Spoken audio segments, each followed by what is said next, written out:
Hola estudiosos. Vamos a empezar con otro tema que es bien interesante, que es el movimiento ondulatorio. ¿Qué es una onda? Es un pulso que se propaga de cierta forma. Puede ser en un medio físico, como las ondas en el agua, por ejemplo, o en una cuerda.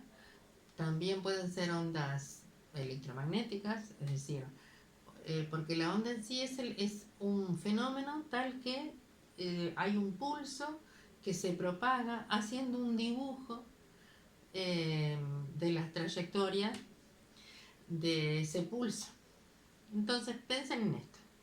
Hay dos tipos básicos de ondas que son las transversales y las longitudinales. Una onda transversal, por ejemplo, la onda, el pulso está moviéndose, en este caso yo lo dibujé la velocidad así, quiere decir que se va a mover hacia la derecha.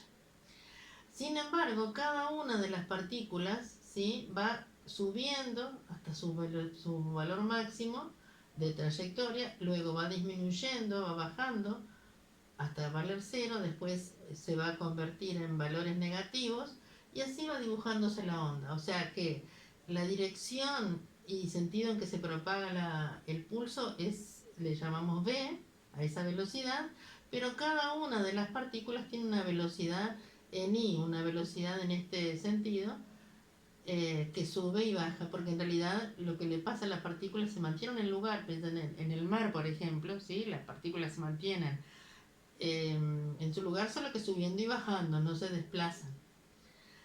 Se desplaza la onda. Pero cada partícula va a estar más alta o más baja dependiendo de la velocidad con que se propaga y también de la posición. No es lo mismo una partícula que esté acá con esta X que una partícula que esté acá con esta X. O que esté acá, que en realidad esta va a permanecer quieta. Y esta también. Estos son nodos en realidad. ¿Sí? Por lo tanto, una forma de expresar Y en función de X, el dibujo, va a ser una función de X, pero también de T. ¿Sí? ¿Por qué? Porque el dibujo de la onda va a depender de qué parte me estoy refiriendo y además de cuánto tiempo ha transcurrido. Este menos y este más va a tener que ver con hacia dónde se dirige la onda, ¿sí? En cambio, una onda longitudinal, por ejemplo, es en un resorte. En un resorte, o piensen en el movimiento de las lombrices, si alguna vez miraron, que tienen todos como unos anillitos y se les nota, ¿sí?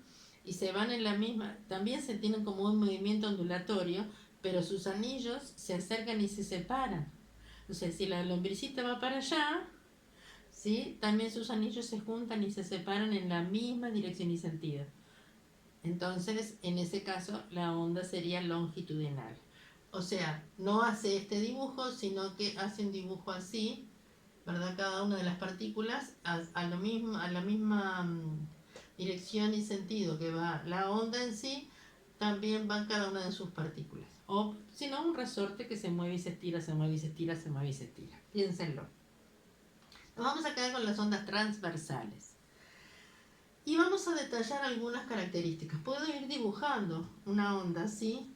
Y por ejemplo, la velocidad va a ser, como siempre, delta x sobre delta t.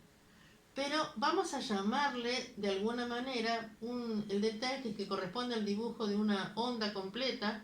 Esto es vértice, valle, vértice. Una onda completa es la que tiene las dos partecitas hasta acá. Entonces, esta medida de la onda, lambda, se llama longitud de onda.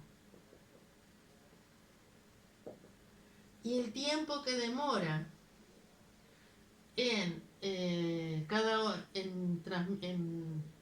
moverse una onda completa, una longitud de onda completa, le llamamos periodo.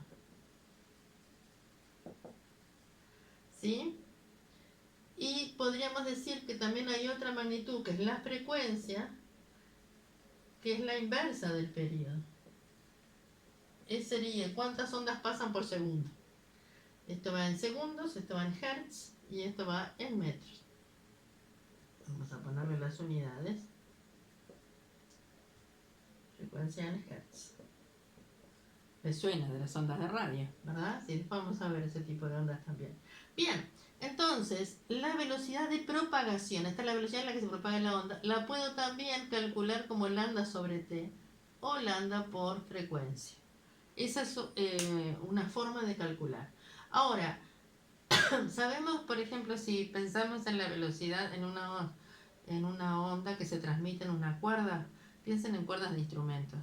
Todos sabemos que las cuerdas de la guitarra tienen distinto, capaz que el mismo largo, ¿verdad? O sea, cuando están colocadas y tienen los dos extremos fijos, ese es un largo igual para todas las cuerdas. Sin embargo, la frecuencia en la que suenan, que el sonido va a depender, la altura del sonido va a depender de la frecuencia, no es la misma. Sin embargo, va a depender, sabemos que la frecuencia esa incluso se puede cambiar cambiando la tensión. Bueno, la velocidad de propagación en una cuerda, no se ve ahí está. La velocidad va a depender de la raíz de la tensión de esa cuerda sobre mu. ¿Y este mu qué es? Mu es la masa sobre el largo. Es una relación matemática, es un valor que depende del material y de la cuerda, que es la masa sobre el largo. Por eso tienen diferentes, para el mismo largo, se obtienen diferentes velocidades de propagación, lo que da también distinta frecuencia, ¿verdad? Ven que la velocidad de propagación y la frecuencia, por lo tanto, distinta altura de sonido. Es más, le cambiamos la altura de sonido acortando los, la mano izquierda, la mano que controla el largo de la cuerda, ¿verdad? ¿Cómo la controla? Y bueno, apoyándose en distintos lugares del brazo. Y lo mismo pasa con todos los instrumentos de cuerda. Se producen distintos sonidos modificando el largo, la masa, en realidad modificando mu, pero la masa para la misma cuerda va a ser proporcional al largo, así que en definitiva cambia eso. Y esta tensión, ¿sí? Va a depender justamente de cómo se ajusta la tensión de cada cuerda. Cuando afinan los instrumentos de cuerda, lo que hacen es cambiar esa tensión, justamente. Y entonces, al tener distinta velocidad, cambia la frecuencia y por lo tanto cambia la altura del sonido. Quiero decir que todas estas magnitudes están relacionadas y las vemos normalmente en algo tan simple como una cuerda que la usamos para producir música. Bien, voy a agregar un valor más que no lo hice antes. El valor máximo se le llama amplitud. Esta es la I máxima, se le llama amplitud. El valor máximo de la altura de la cuerda, ¿sí? De la altura de la onda, perdón. Y por supuesto que acá sería el mismo valor. La amplitud también va a ser menos I máxima en este caso. Bueno. Ahora, muchas veces se trata de buscar formas de representar en forma más fehaciente, ¿sí? Dibujar esa cuerda, o perdón, esa onda, teniendo en cuenta valores matemáticos. ¿Qué pasa? La función seno y la función coseno van aumentando, disminuyendo, pensando en el círculo trigonométrico, ¿verdad? Pensando si esto en lugar de ser así, fuera un círculo. Ay, bueno, la verdad es que no me salió nada circular el círculo. Lo voy a hacer acá. ¿Sí? Ahí. Esto es como una proyección, ¿ven? Este punto estaría proyectado acá, este punto estaría proyectado ahí. Ahí está. Entonces, si esto estuviera girando y yo lo mirara, tengo varias formas de pensarlo, pero un círculo, un movimiento circular uniforme, que sabemos que también tiene una velocidad tangencial que vale omega por r, ¿verdad? El radio. Y el radio acá no es ni más ni menos que la I máxima. ¿Ven? Si fuera una proyección, el movimiento o las ondas armónicas serían como una proyección del movimiento circular uniforme. ¿Sí? Esto está, ¿entienden? Esto va moviéndose así. Si esto fuera un disco que se mueve, que gira, y le ponemos un objeto acá, por ejemplo, lo miramos, está girando, es un disco que gira así, ¿sí? Y yo lo miro bien en el de canto, o sea, bien no veo la superficie, sino que lo que veo es una línea en realidad. Y ponemos un objeto subido, ¿sí? En esa cosa que está girando, lo que vemos que el objeto hace es esto.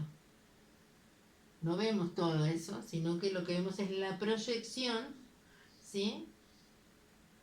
Vemos nada más que se proyecta y que va de la I máxima pasando por el medio a la I mínima.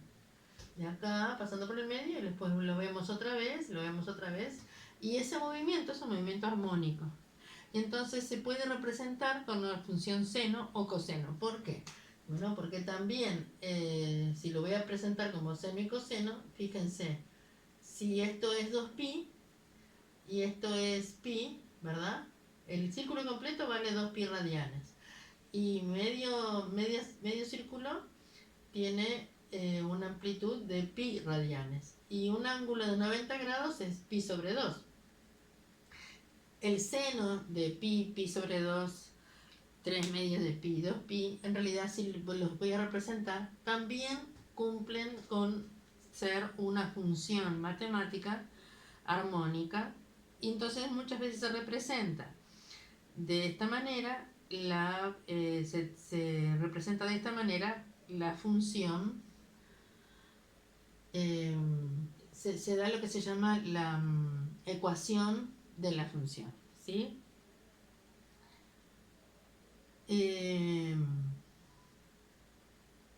Una de las expresiones sería, que en realidad va en función de esto también, pero ahora voy a borrar, nos vamos a quedar con ciertos valores.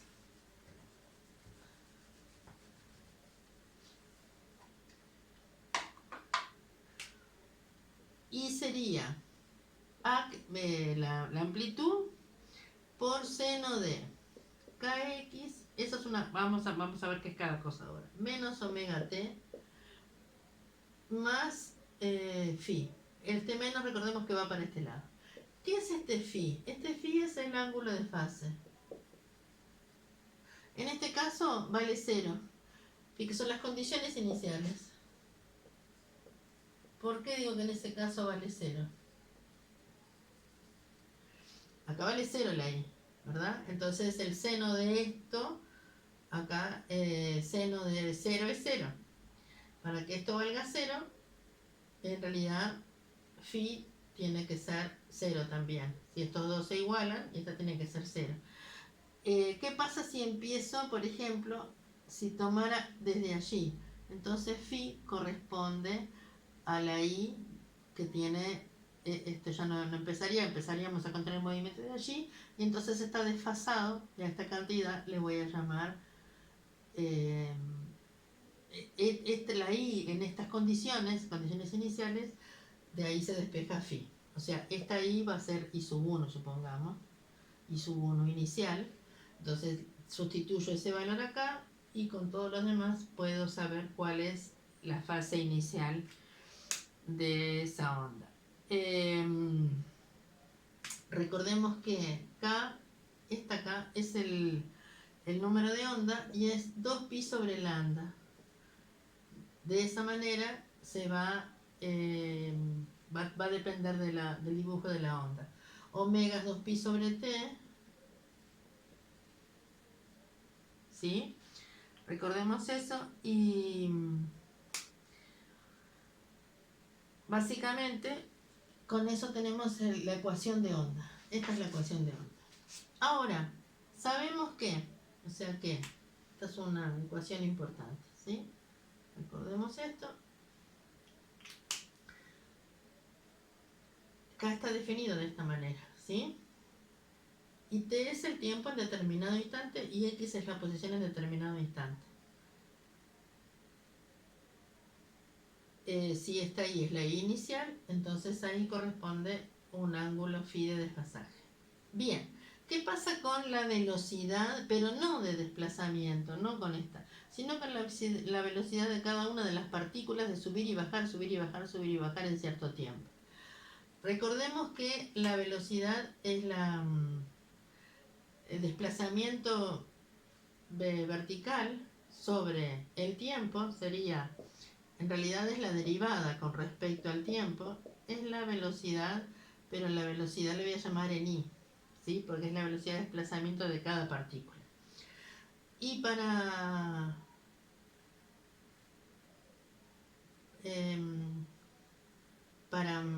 hacer la derivada, ¿sí?, respecto al tiempo, fíjense que está multiplicado por omega y en realidad la derivada del seno es menos coseno. Entonces la velocidad va a ser menos, este A es una constante así que sigue estando, A por omega coseno de kx menos omega t más phi. Y a su vez la aceleración, esta es la velocidad en I, o sea la aceleración con la que van y vienen con las partículas va a ser la derivada de la velocidad respecto al tiempo. Y por lo tanto la aceleración va a valer,